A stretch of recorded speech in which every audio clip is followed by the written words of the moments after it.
Bom dia, boa tarde, boa noite, sei lá que hora que você está assistindo esse vídeo, mas claro, o importante é que você está assistindo. Então simbora, o que nós vamos falar hoje? Olha, é claro que esse assunto, ele às vezes pode exigir um maior cuidado acadêmico, mas o meu interesse aqui é apresentá-lo a vocês, tudo bem? Então, o que será que é história? Acho que é a primeira coisa, né? O que é história? Sobre educação eu tenho, né? O que é didática. Então, o que é história? E para fazer esse negócio é difícil, hein? Definir o que é história. Para isso eu vou, claro, chamar ele que sempre nos acompanha nessas jornadas. Quem vai... o cara mais chique, elegante. Tudo bem, Justininho? Como é que você tá? Beleza? Gente, para quem não conhece, esse daqui é o Justininho e eu sou o professor Justino. Se você ainda não é inscrito no canal, se inscreva. Anota aqui, ó, o meu Instagram. Vai para lá também que a gente vai trocando ideia aí pelo mundo afora. Justininho, o tema é o que é história. Mas você tem alguma coisa a mais a nos acrescentar? Olha aí, hein?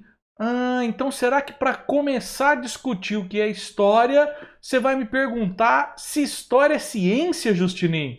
Tá bom, é fácil não, hein? Mas simbora!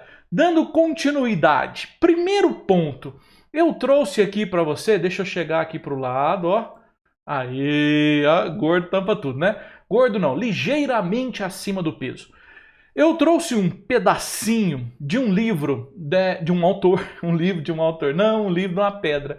Eu trouxe um pedacinho de um livro do Mark Bloch, que talvez seja um dos historiadores que melhor conseguiu sintetizar o que é história para pensarmos se história é ciência. Entendeu o caminho que eu vou fazer? O Justininho que provocou a gente, hein? Então olha lá o que ele diz para nós, não o Justininho, o Mark Bloch. Ciência dos homens. Dissemos, é ainda vago. Ó, já começou aqui, hein? Ciência dos homens. Eu só pediria um cuidado ao Mark Bloch, que quando ele for escrever novamente, ele já morreu, viu, gente? Ele incluísse esse masculino genérico, eu tenho um problema, né? É a ciência dos homens e das mulheres. Dissemos, é ainda vago demais. É preciso acrescentar dos homens no tempo. Olha que importante o que o Mark Bloch trouxe para nós. Então a história seria uma ciência. Justininho, ó, então ele já está afirmando que é uma ciência.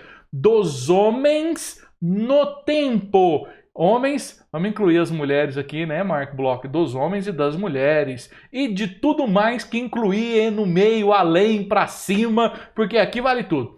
Dos homens no tempo. O historiador não apenas pensa o humano. A atmosfera em que seu pensamento respira naturalmente é a categoria da duração.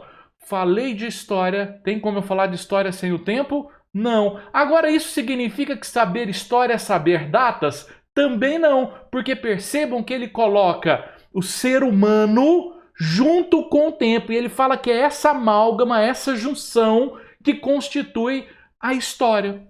De certo, dificilmente imagina-se que uma ciência, qualquer que seja, possa abstrair do tempo. Por exemplo, a física. Você não abstrai o tempo da física. Entretanto, para muitas delas, que por convenção o desintegram em fragmentos artificialmente homogêneos, minutos, segundos, velocidade, delta S sobre delta T, tá ali, ó, cravado. Para a história, o tempo ele não só é fluido, como ele é percebido por esse homem e pelo momento que ele vive e que ele interage e que ele cria. Ele representa apenas uma medida, física, química, matemática, realidade concreta concreta e viva, submetida à irreversibilidade do seu impulso. O tempo da história, ao contrário, é o próprio plasma em que se engastam os fenômenos e como o lugar de sua inteligibilidade. Ou seja, para a história ele não é só uma medida. Para a história o tempo é onde se engastam, se prendem os elementos e constitui a sua própria forma de compreender e de entender isso. Então o que a gente tira desses negócios bonitos demais que o Mark Bloch falou para nós? A gente tira isso aqui, ó, que a história é a ciência dos homens no tempo. Gente, eu acho isso maravilhoso. Então a história, ele já afirmou, viu, Justininho, que a história é uma ciência. E ele delimitou, ó, a história é uma ciência dos homens, aonde? No tempo. Então, quando você tem esses elementos, você tem a história. Por exemplo, psicologia estuda o ser humano? Sim. Mas para ela estuda o homem no tempo? Não. Começa a perceber a diferença? São exemplos simples, mas para a gente ir começando a criar a ideia do que é história. Que a gente estuda desde que era catatauzinho e às vezes ninguém nunca falou isso para nós, mas eu acho importante. A história dos homens no tempo. E aí vem mais um detalhe. História, então, é ciência? Ah, olha que bacana. É sim. É sim, porque o Mark Bloch diz para nós e porque, como toda ciência, nós precisamos de um objeto. Uma ciência tem um objeto a ser estudado. A biologia estuda a vida. A física tem o seu objeto de estudo. A química, a matéria. Então, toda ciência tem um objeto a ser estudado. Se você não tem um objeto a ser estudado, já começou a complicar o negócio. Lembrando que esse não é o único requisito, mas é um requisito fundamental. A história tem objeto? Tem. E qual é o objeto? Os homens e as mulheres. Ampliando aí o que o Mark Bloch falou para nós, né? Só que com uma particularidade. São só os homens e as mulheres? Não. São os homens e as mulheres no tempo. Então isso aqui é o objeto de estudo da história. É isso que a história estuda. Ah, professor, mas eu achei que a história estudava passado. Próximo vídeo eu vou discutir isso. Ah, professor, eu achei que a história falava de museu. Museu tem história. Com museu eu entendo, eu compreendo, eu faço história. Mas tem algumas particularidades aí mais interessantes. E um outro ponto fundamental para falar sobre ciência. Precisamos ter um método. Ah, eu acho que... Não, aí não deu, aí não é ciência. Ciência tem que ter método. E, de novo, hein, de forma rápida e resumida. O que eu poderia falar sobre os métodos da história? Primeira coisa, eu digo que a dúvida sistemática faz parte do método da história. Se você quiser se aprofundar, fica a dica, hein? O livro 12 lições sobre história. Muito bom, hein? Muito bom, recomendadíssimo.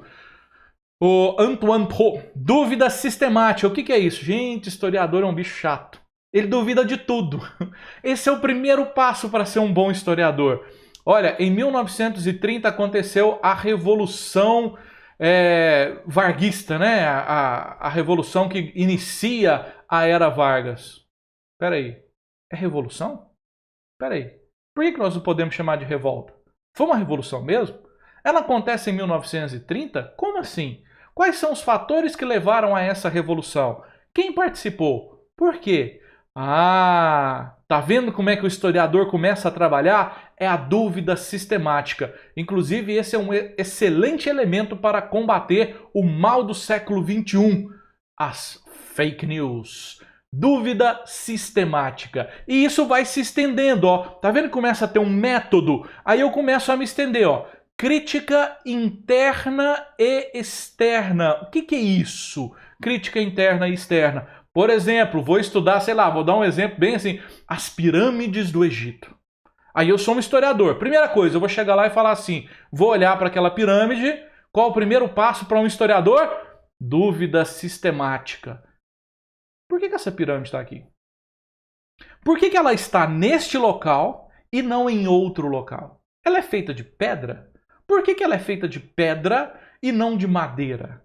Por que ela é desse tamanho e ela não é pequenininha?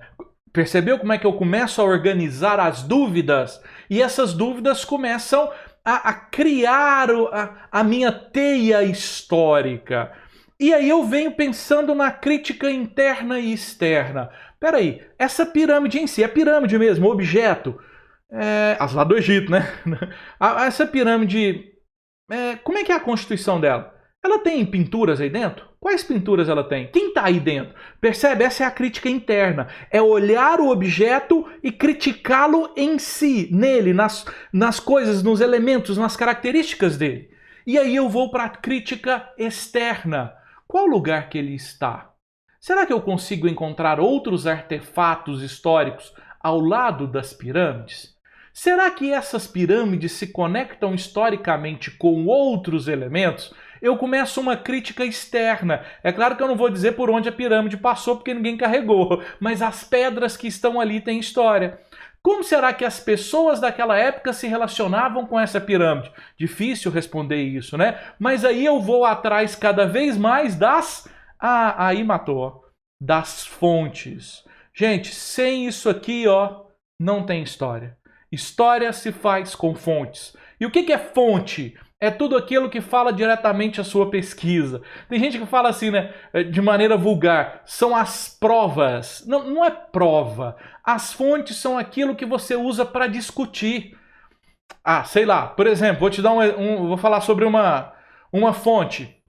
Um quadro, ele pode ser uma fonte para estudar? Posso. Eu posso analisar um quadro e pensar sobre a época que ele foi produzido, sobre quem produziu, sobre o que ele retrata. Eu posso usar um livro de literatura, Machado de Assis está aí para isso. Eu posso usar um jornal, eu posso usar uma fotografia, mas não é usar para ilustrar, é usar a partir de uma perspectiva histórica que envolve a dúvida sistemática, a crítica interna e a crítica externa e a citação às fontes. Um historiador nunca faz nada sem citar as suas fontes, inclusive porque quando alguém estiver lendo o meu trabalho, ele tem que ter o direito de consultar as fontes. Então eu digo lá, por exemplo... em 1922 aconteceu a Semana de Arte Moderna no Brasil. Aí eu vou lá embaixo e cito, ó, de acordo com o jornal publicado pela Folha de São Paulo em 1922, página tal. Se você quiser ir lá e olhar o jornal e ver a publicação, você vai olhar e vai ver. E vai poder, inclusive, começar a construir as suas interpretações. Afinal de contas, história é uma ciência que, assim como todas as outras, está em construção. Ciência que não está em construção é dogma, não é ciência. Ciência tem que ser contestada, tem que ser embatida. Não são verdades eternas. Essa é a maravilha da ciência. Então, historiador sem fonte não existe. Historiador que não cita fonte não é historiador. E as fontes têm que ser lidas, interpretadas e cruzadas. Olha o combate à fake news. Eu vi no grupo de WhatsApp do meu tio. Quantas fontes você leu? Você leu quantos jornais? Você foi atrás para checar se aquilo tem alguma fundamentação? Quem disse? Por que disse? Quem é a pessoa que falou? Quantas pessoas falaram sobre aquele assunto? Tudo isso é uma investigação de historiador. Começamos então a aprender o que é história e saber se história é ciência.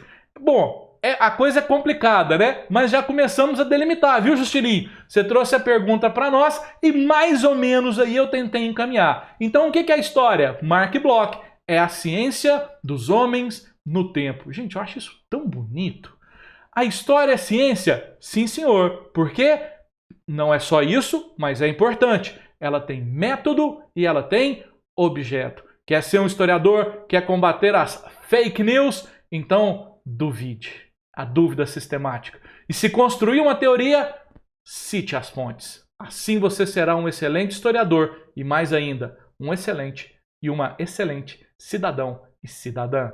Muito obrigado a todos e a todas. Eu sou o professor Justino e você já sabe, a gente se vê.